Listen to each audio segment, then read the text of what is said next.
Southampton is a city on the southern coast of England that 90% of was destroyed during World War II bombings. And at the time when I was over there, which was the early 2000s, there were older British adults that remember those experiences from their childhood.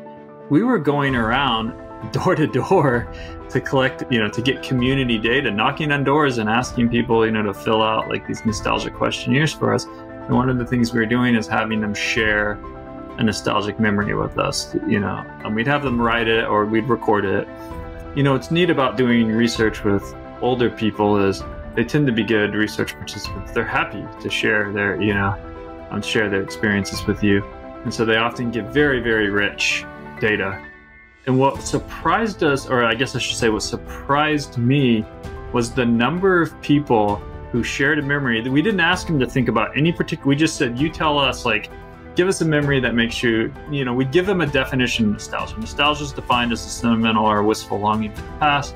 Please spend a few minutes writing down a memory that makes you feel nostalgic. And what surprised me is the number of people that talked about the time during the war, during World War II.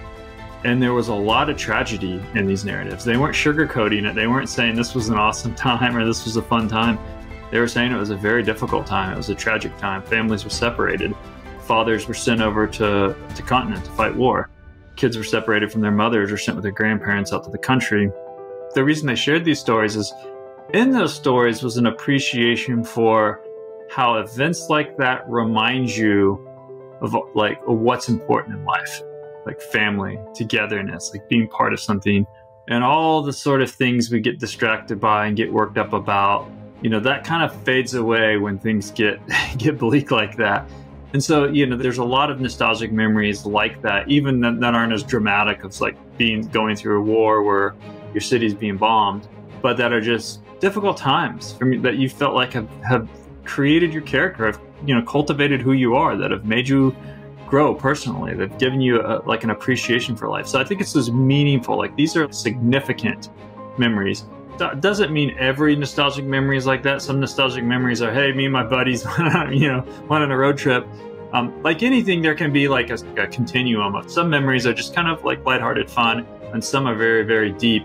But when you ask people to share a nostalgic memory with you, they often kind of go to something that's really, really important. A cultural rite of passage, an important family event, something that really changed the course of their life, or something like that.